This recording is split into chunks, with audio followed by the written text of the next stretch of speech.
Okay, I'm calling the meeting to order at 6:04 p.m. And the first thing on the agenda is task force member comment. Thank you very much. Any task force members want to make a comment? Please indicate. I love you too. Right. Okay. Oh, there's John. Hang on.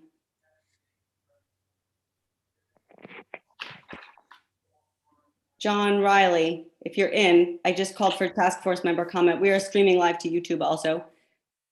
So if there is none, we are going to move on to discussion of possible action, edited DEI surveys.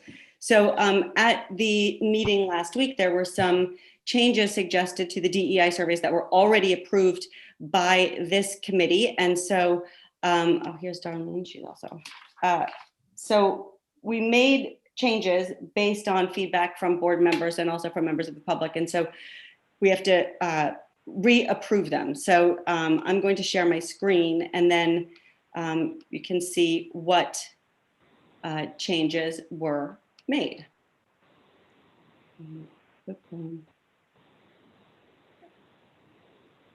Sorry, everybody has to just bear with me because I'm, all right.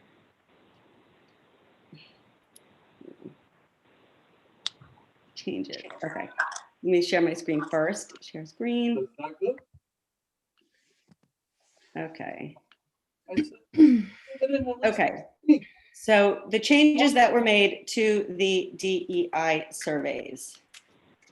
This is an overview. We removed definitions of diversity, equity, and inclusion that were in the introduction to all 4 surveys. We shifted the order of sections to improve the overall flow. We moved the extracurricular activities up. We combined the gender identity and sexual orientation questions into one section so that people could skip those if they wanted. We broke apart the uncomfortable, embarrassed, humiliated questions, as was discussed. Those are 3 very different things.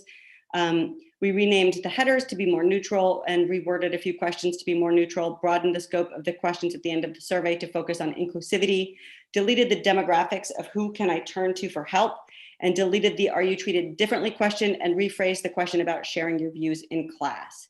So for example, here, there's no definition of terms in the new introductions. And these were all drafted. These were emailed to everybody earlier today. So how it used to look on this survey, on the draft, it said unsafe, uncomfortable places. In which of these spaces have you felt uncomfortable or unsafe? Obviously, this sounds like we're looking for people to say that they were uncomfortable. So we changed that to, I don't know what's wrong with this slide, but we changed it to say, how comfortable or safe do you feel in these places?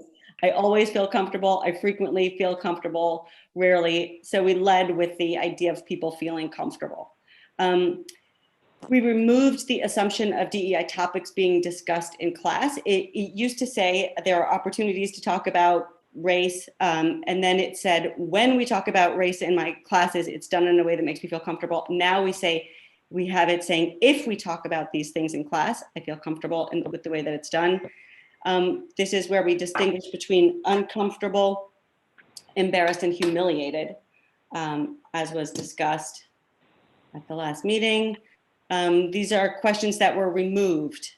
So regarding those who I can turn to for help, at least one of these adults and I share a common, check all that apply, and being treated differently. Those questions are gone. We added a question to address inclusivity of school resources. Are you able to access school resources regardless of neurodiversity, physical disability, or native language? And then, is that the end? I think that might be the end. Let's see. Yeah. Yeah.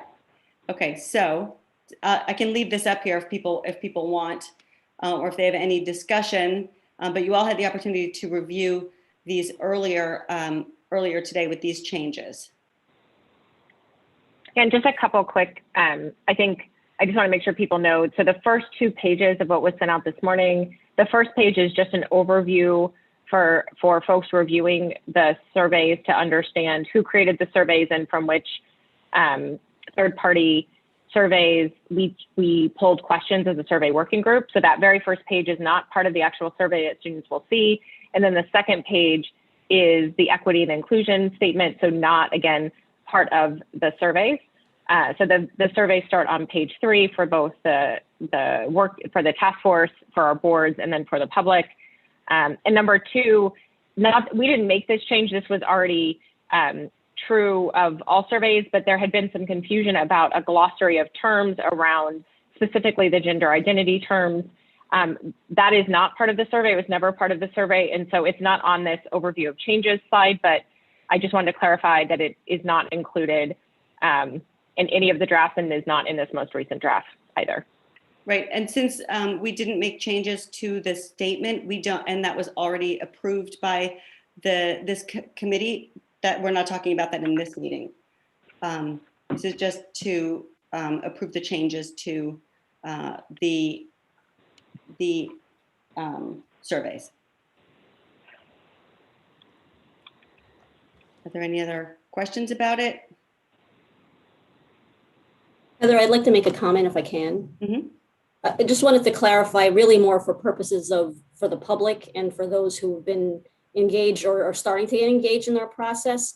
All of the changes that Heather and Devin referred to, I think in my assessment from my recollection of all of the task force meetings, as well as the public comment that has been shared during the public meetings, and for those who are monitoring the entire process, I believe that these changes are all responsive to all comments received, as a whole. So I want to stress to the public and to the task force knows this, that we very carefully took many comments, whether it be pro or con, into consideration in these changes. And I thank Heather and Devin for leading the effort. Yeah, we have edited these 4 or 5 times now, I think, responding to feedback from community members and from board members.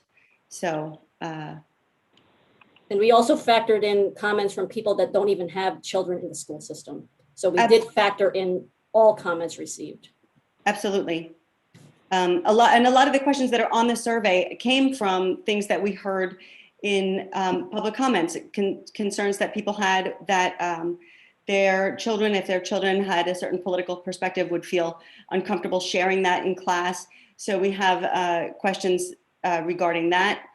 Those are not changes that were made. Those were already approved by this committee. The only change is that it used to say, I feel unable to comfortably share my views in class because of that, to now it says, with the slide I just showed it.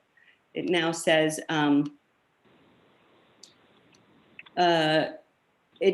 please indicate the extent to which your ability to comfortably share your views in class is affected by your race, your gender identity, your sexual orientation, your political perspective, etc.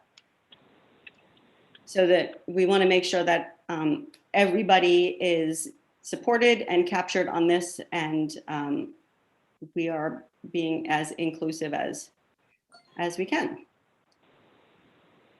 So, and just to that, I just want to we did make one addition. So in the gender identity, sorry, Heather, you reminded me, in the gender question, we did add a selection for students to self-describe instead of using the word other. So we removed the word other completely from that question and put self-describe. And then if someone chooses that as one of their options, they will have the opportunity then to put in a text description.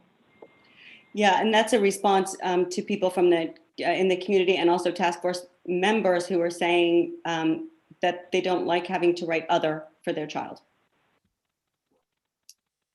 And Juliet, I'm sorry, I think I spoke over you. I think your hand was raised. That's okay. I just had a quick question too for the public. So my question really is, as we approve this and we move this forward, parents will always have the option to opt in or opt out or whatever the option is there. I'm not sure what that's going to be, but that this, just because it is an option, they don't have to proceed. That has not changed. These are all opt-in. Not only are they opt-in, parents can opt out on behalf of their kids, and they can choose to skip certain questions. They don't have to answer every question. They can totally ignore this if they want. Yeah, And they take it at home, right? yeah, they take it at home. Yeah. That has not changed. Right. Okay. So, and when we say opt-in, I just want to make sure the public understands. Families, if you have a middle school or high school student or both, you will receive an email. You will then, in that email, get a description of the survey with a full copy of the survey that you can review. And then you have to actually click on a link to opt in. So you have the option of choosing to take the survey. If you don't respond, no survey is going to come to you or to your child without that permission.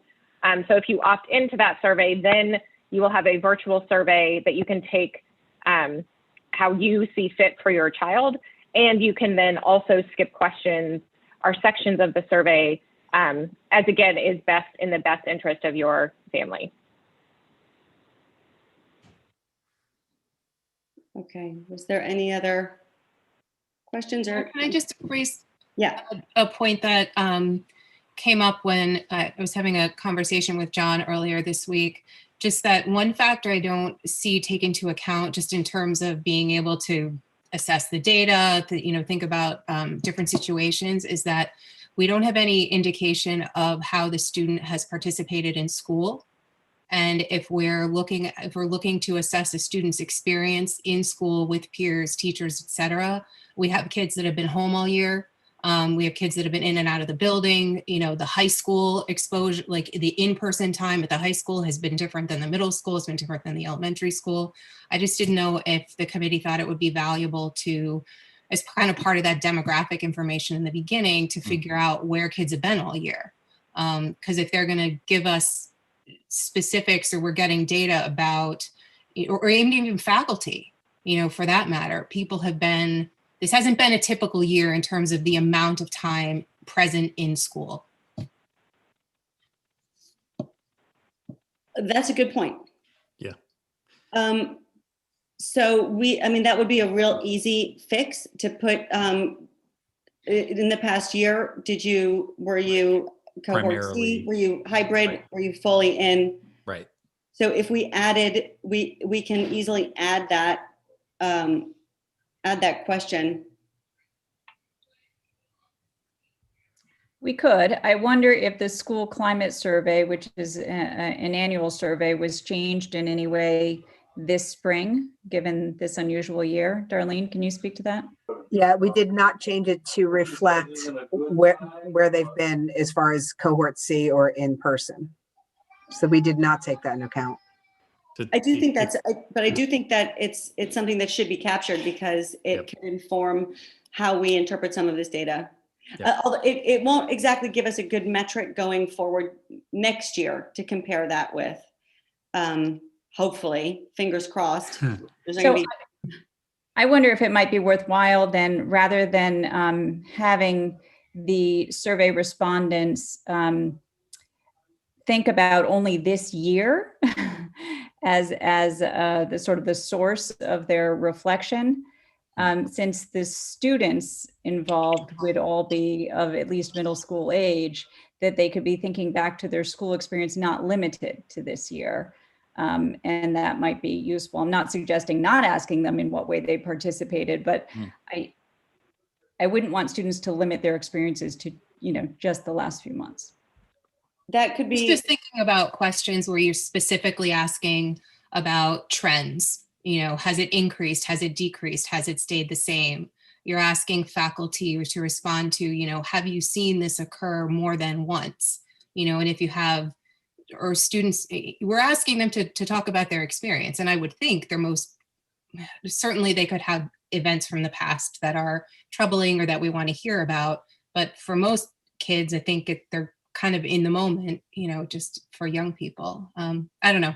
I just thought it would be valuable. There's nothing on the survey that says limit your responses to what has happened in the past year, but I definitely think the questions about are you participating in extracurricular activities is going to be skewed this year. I think we all just know that there weren't a whole lot of extracurricular activities.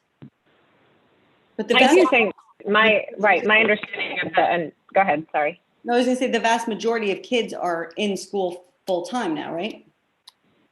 Yes. And this isn't, at least my understanding of the data itself, when we hopefully give this survey and have data, this data set will combine with the climate survey data set and other data from, you know, a myriad of sources that then allow for us, for the appropriate folks within the schools to look for trends in data. So they're able to then not only look at this one survey, but look for, you know, what's the climate survey say? What did it say last year or the year before? Which I think will be really helpful. And I think, oh, Heather, you're muted. No, go ahead. I think to Jenny's point, and also sort of, you know, being sensitive to the point that Stephanie's making, is we don't want to sort of have them narrowing their scope to only this year in a sort of way that doesn't make sense for other questions. So maybe just, if we're going to ask that question, we could ask, you know, sort of, while this survey, you know, looks for your, you know, sort of a broad, you know, understanding of your experience that may span years, we would like to know this year, what, you know, how did you engage with school? You know, via one of the, whichever modality they were in. Does that make sense? We could craft the question in such a way that it doesn't bias the rest of their answers. I'd offer a slightly different view, and I'm just thinking through it. I'm somewhat agnostic at this point, but just two things I want to raise. I think I don't want and I suppose we can, if we approve the survey and get the results, we can look at the cross section of whether or not a child was in a certain cohort. But at the same token, I don't necessarily want one to draw a conclusion that would say, well, they felt this way because they were isolated due to COVID, or not isolated, or, you know, so I'm kind of torn a little bit about adding that, but I see the point. In the interest of moving forward, I'll definitely support it. So I'm not being obstructionist about it, but I'd be curious in terms of our administrators and our teachers on the task force, what their view would be. Would it be helpful? And Stephanie, thank you for sharing yours from an educational standpoint. I know Jenny, you're also in education, as are you, Devin. So I was curious what the actual teachers on our task force think. Or if they don't have an opinion. It's honestly not a hill to die on. Do you know what I'm saying? Like, yeah, I agree, Jenny. And we do not need to spend another minute belaboring the point if there's not like group support, you know, for doing it. I think, like you said, we can just assume that this was an unusual year. Yeah. It could also be the kind of thing where if we compare this year's data to next year's data and we see a huge swing, then we know a lot of that was probably COVID related. Yeah, but it would be interesting to see if you know, sort of did focus on those who were in person most of the time, if there's a sort of closer correlate, you know, sort of relationship between those. Again, not a hill to die on. I think Beatrix has been trying to get a word in edgewise for a while. Hi, so I definitely agree with what Stephanie said, but I also see the value of asking that question. As a parent we had her kids home up until a few weeks ago, I definitely see the value of that question. So perhaps an easier solution is to put that at as the last question before the verbatim. And the reason for that is, if you ask it up front, I think it creates a mindset where students are responding for this year. Whereas if we walk them through the survey and in the end, we can still capture that data, we can even go back and if need be, you know, include as part of the cross tabulations, the different cohorts to see how their responses are different if we needed to do that. But I think it's important to capture the data, but to make sure that it doesn't change the behavior change the responses by putting it at the very front. So you said to put it before the what? The verbatim, Thanks for taking the survey. No, put it before the open-ended questions. Open-ended. The open-ended questions. Ah, got it. The additional feedback. Yep. Right before that. So whatever the last question is, ask, just add a question about which cohort were you in this past year, and for what % of the time. You can do something like that, and then just have the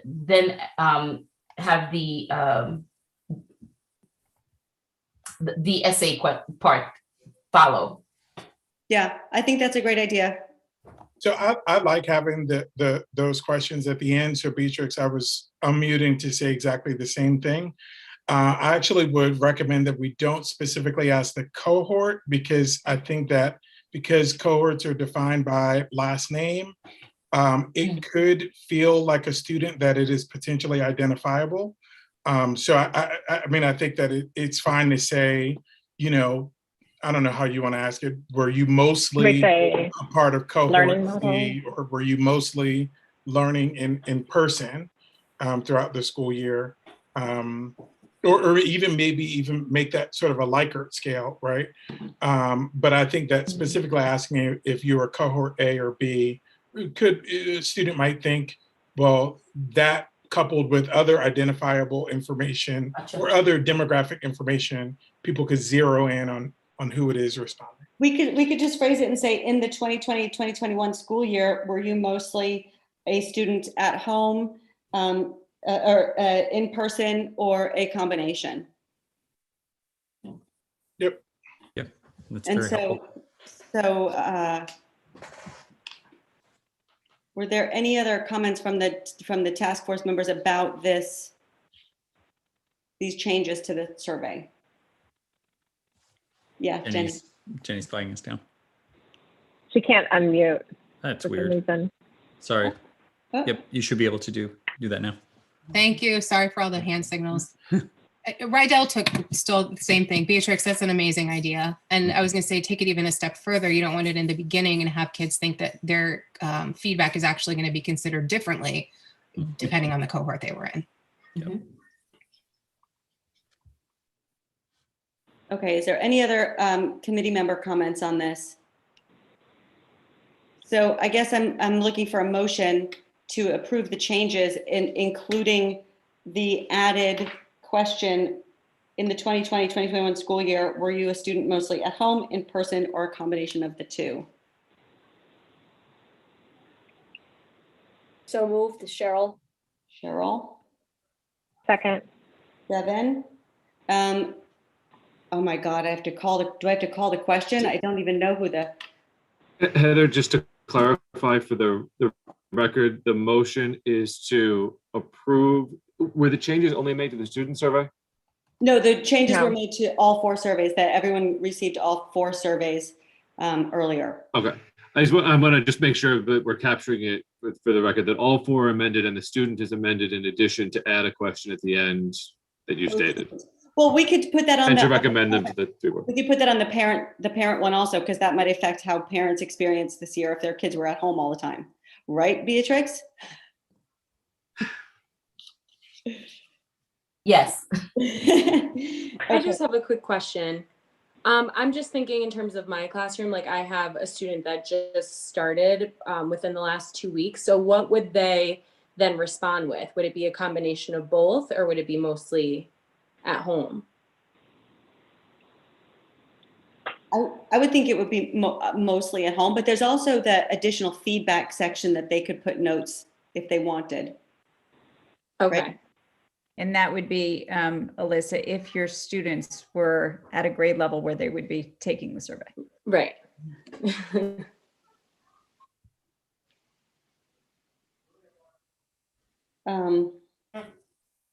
Okay, so there's a motion on the table.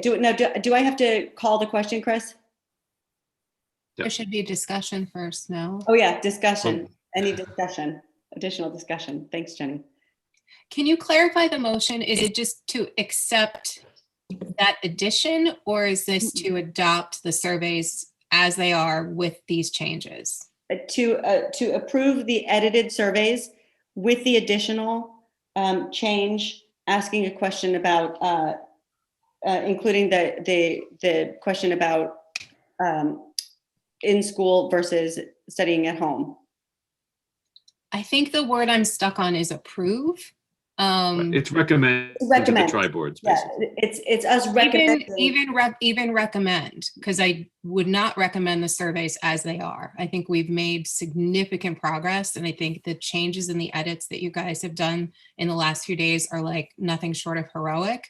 And you've taken so much feedback into account, but I think there's still conversation to be had. I think there are still concerns from the public to take into consideration. I mean, I don't know about the Reading boards and the ER9 boards, but I've received like 30 plus 40 emails in the last 72 hours. And it's like ping pong, 1 for, 1 against, 1 for, 1 against. I mean, there's not like a clear, overwhelming sort of, I don't know what to say, like sentiment. There's so many differing opinions out there. I would be okay with moving the surveys forward to the boards for consideration. That's what we're doing. That's what we're doing. Okay, but I guess to me, approving and what was the other term? Recommending Recommending to and the board. approving are different than, presenting for discussion and consideration. I mean, maybe I'm just getting too focused on semantics, but.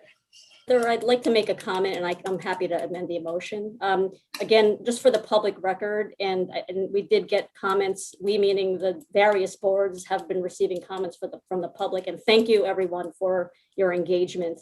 We do appreciate that. I think what I do want to remind for the public record was that the first instance of formal public comment came via a petition, whether you agree with it or not, from over 500 students, parents, and community members. And at the end of the day, I think those, from a sheer number perspective, outweigh the numbers of what individual comments we've been receiving over the past 6 months. So I take all of those comments that the boards have received over the last year, and I hope my colleagues will as well.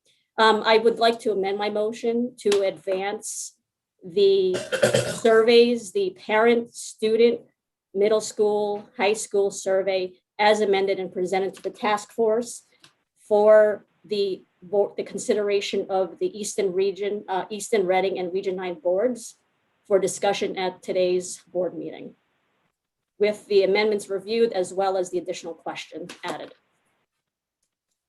Okay, so there's an amended motion on the table. Do I have a second? Second. Devin. Second.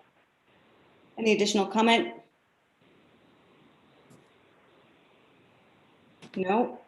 Oh my gosh, now I have to make a list of everybody who's a voting member. So it's all board members, Dr. Pearson-Ugal, and including the board chairs, correct? Okay. Yes. So, Dr. Pearson-Ugal. Yes. Yes. John Stinson. Yes. Cheryl Graziano. Yes. Devin Weibel. Yes. Christopher Parkin. Yes, with apologies, I'm jumping off to another committee meeting. Okay. Juliet. Yes. Jenny. Yes. Who am I missing? John Riley. Yes. Am I missing another person? Is Todd on here? I don't see Todd. I don't see Todd. Am Let I me missing check anyone again. besides myself? I vote yes. You did get Juliet, right? Yes, I got Juliet. Okay, good. All right, thank you. Okay, and so with that, the motion passes unanimously, and we will move on to the tri-board. So moving on, public comment. So John has had his hand up for a long time. Yep. Can you Yes. state your name and your address, please? John Belfato, 115 Portland Avenue. I'm just curious. I don't think that the irregularity of the school year can be understated. And if this is so important, perhaps next year doing this might be more appropriate. Thank you. Stephanie Christie? Hi, can you hear me? Yeah, Yes. if you state your name and your address. Sure. Stephanie Christie, 11 Austin Drive Extension. Apologies for throwing several of these out there as I haven't participated until now. Question number 5, it asks to self-describe. I didn't know what to put in there. You guys mentioned other. I assumed it was a she, he, him question, but there's nothing to suggest how to answer that. Number 7, if my child has ADHD, there's not an option there that suggests ADHD, so he's not going to know how to answer that.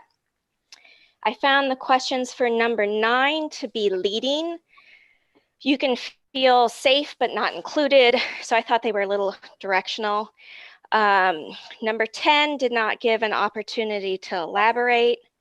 Number 20, feeling purposefully excluded isn't an option that they can choose. Say someone comes back and maybe they've gone through a transgender change.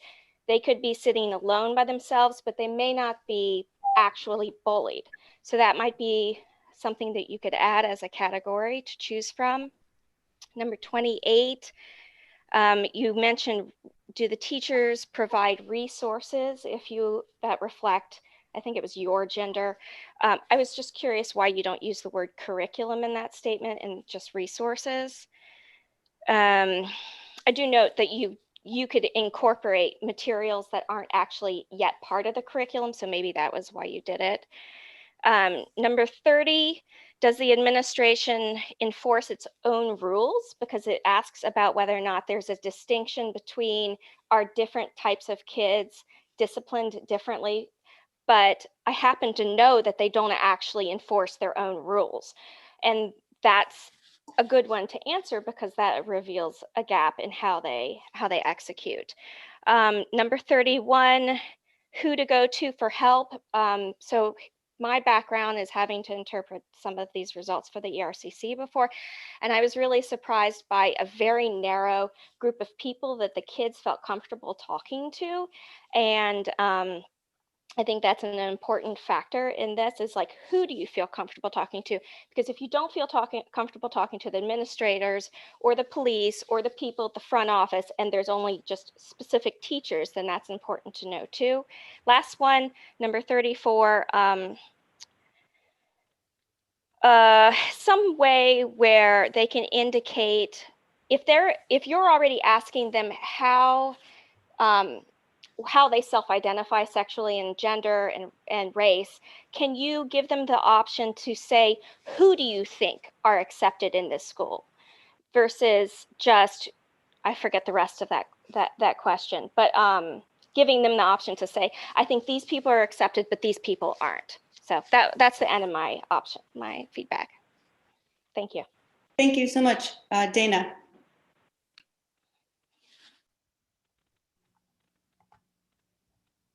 Yeah, I'll be brief. I know you've got another meeting coming. I just submitted to you guys a letter from, open letter to the DEI group from 60 citizens. I'd asked that it be read into the record. My address, apparently last time I didn't correctly identify myself, so I've got two identities now. One is Dana Benson, 34 Pond Road, Easton. That's 34 Pond Road, Easton. The other identity is Dana Benson, co-chairman of Save Our Schools. Save Our Towns, Save Our Schools, 295 Center Road, Easton. So there's two ways. And I just would ask you to read that letter into the record of the meeting. I just had one very quick question. Do we still ask the teachers whether they believe systematic racism exists in their community, or did that? I haven't had time to read number one, thank you for considering changes and making some great, I don't know, great, but changes that people I talk to are concerned about. So thank you. I haven't had time to go through the latest draft, so I don't need to know that. That's a rhetorical question. Let me let you get on to your business. Please read my letter into your, okay? Thank you. Any other additional public comment? So I did receive a letter to read into the record, or not a letter. Just a second. Yep, sorry. Cheryl Coward. Yes, hi, thank you. But you have to state your address also. I'm sorry. Cheryl Coward, 3 Silversmith Lane in Reading. And full disclosure, I also teach at the middle school. I would like to thank the people on the committee for this work, because we're seeing at school a definite need to identify kids who need us to reach out to them. The median age for children to identify as LGBTQIA+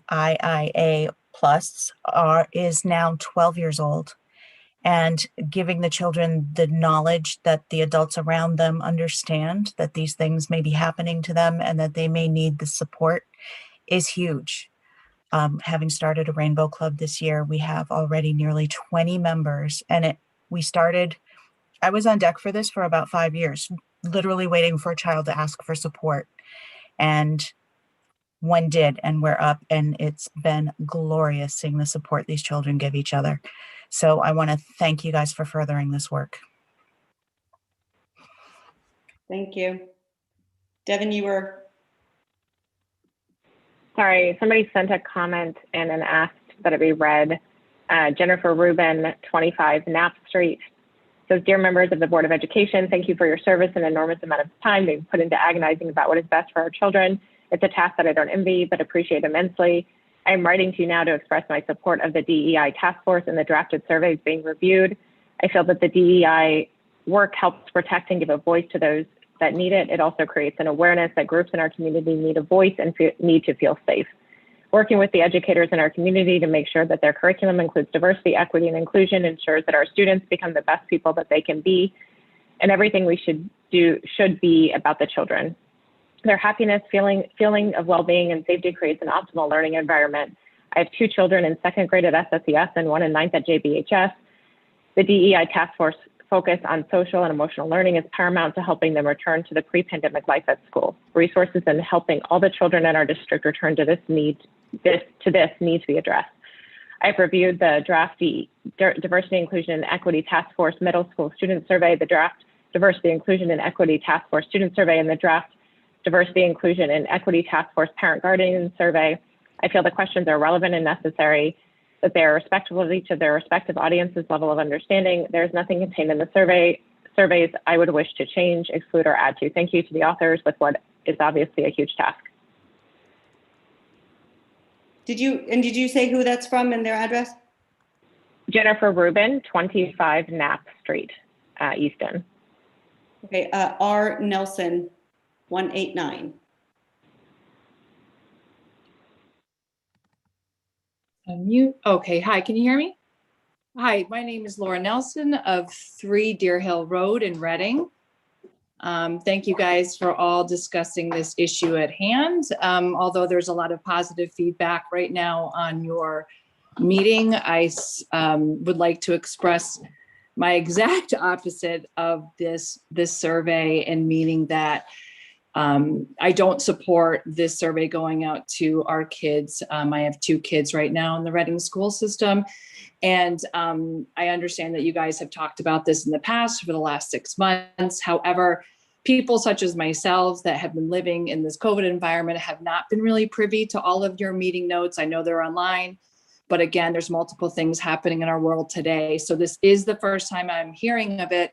And I do commend those out in our community are bringing awareness to this survey, because in the last 72 hours, although you all support this, I've heard many, many negative comments against this. So I'm glad you're trying to all bring awareness to our community, but I don't think the members of the board realize the negative consequences this survey will bring.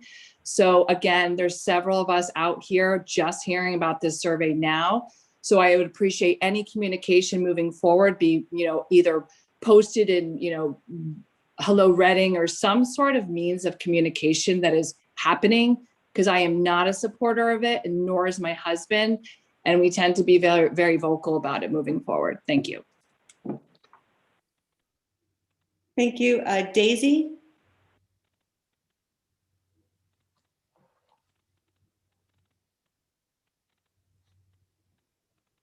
Do you have your hand up?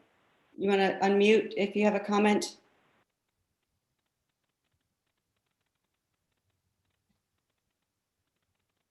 No. All right. Any additional public comment? Okay. Seeing none. I mean, there's another opportunity for public comment coming up in a few minutes. Daniela, you have public comment? Yes, this is Daniela Gear, 20 Ridgedale Road in Easton. I just wanted to piggyback off of the last comment from the Nelson family. I also agree this is the first time I've seen this survey, and I was not aware of its development. And I would appreciate starting these type of conversations with a presentation of the goal and also the impact this has on the curriculum, just to give the town, a big picture view of what is the ultimate goal and how does it impact the children. And kind of one of the questions I also have, if there's, a developmental psychologist on the line, really, when you question a child to identify their gender, could that also, is this almost in a way forcing the child to make a decision too early? So it's just a question I wanted to put out there. And I hope it's being taken into consideration. Thank you. June?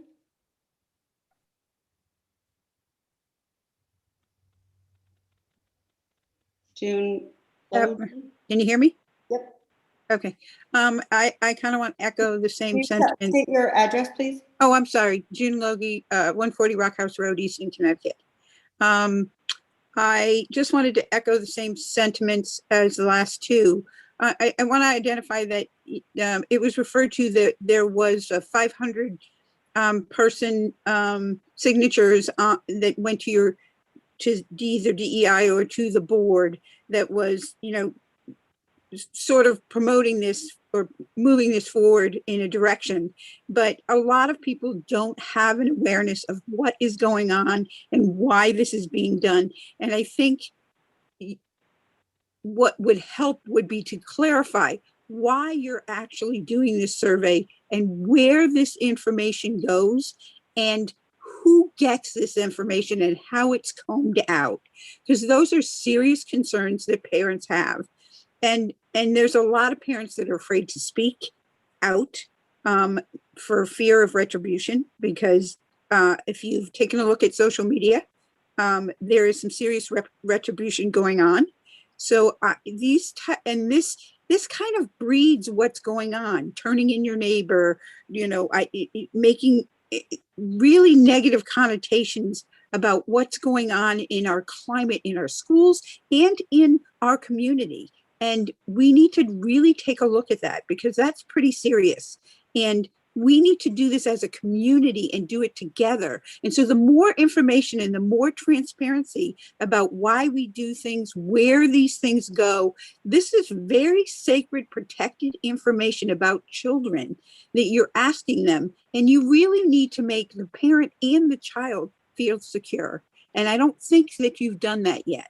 And I think that you would get more cooperation if you do that. Thank you. Thank you. I just want to clarify that this meeting was a special meeting to approve the changes to the survey. There will be an additional presentation at the tri-board meeting, which is at 7:30.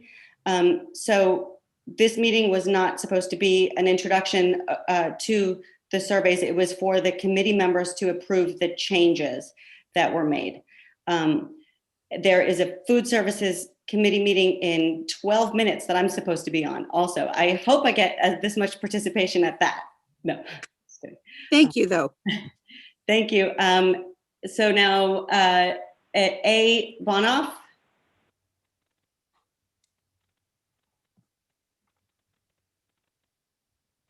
Give a public comment. Otherwise, if you could put your hand down. Stephanie, Christy, did you have another public comment?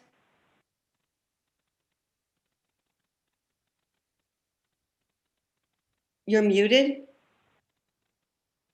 Okay, just to reiterate what June's saying, because we haven't reported the climate change, or not climate change, the school climate surveys very publicly in the past, I think some people, June and many others, are unfamiliar with the types of results that you're getting and some of the commentary from the students that will inspire this type of survey. So they have a valid point there that you might need a longer lead time to introduce this for better results.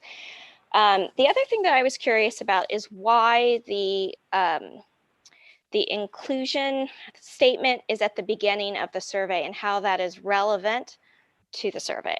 I'm sorry, it's not. It's only included in the materials that were sent out as board docs. Okay, cool. Thank you. Okay, so one more time, Daisy, do you have a comment? Hello. Yes, can you state your name and your address, please? Hi, how are you? My name is Daisy Prokopiuk, and we reside here at 104 Portland Avenue. And I'm new to the system. We just moved here this past year, and this is the like previous speakers mentioned that I just heard about this like 2 days ago through a postcard, and I am not in agreement with the changes of the survey. I like to think myself as open-minded, and I respect that the Easton Reading district is trying to diversify, or is diversifying their schools. We come from Stanford, so we know what diversity is. I just don't feel like it's age appropriate for middle schoolers to identify themselves. I feel like that's an adult thing to do. I feel like this kind of language should be proposed to the parents. And, if you want to, the parents are responsible to teach their children, in my opinion. Yes, school is there for a reason, but topics like this, I feel like we need to involve the parents, because if the parents are not on board, no matter what the school system tries to do, 9 to 5, if in the end, it's the parent who's going to influence their beliefs, I guess. So I feel like there's a better way to make the district more inclusive, I guess, if that makes sense. I just wanted to give my opinion. I am definitely against this survey. And I don't want to see it in the school, and I will be opting my child out. Thank you. Thank you. A. Bonoff, give your hand up.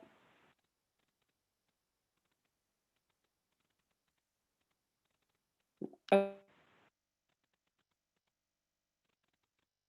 I have a motion to adjourn?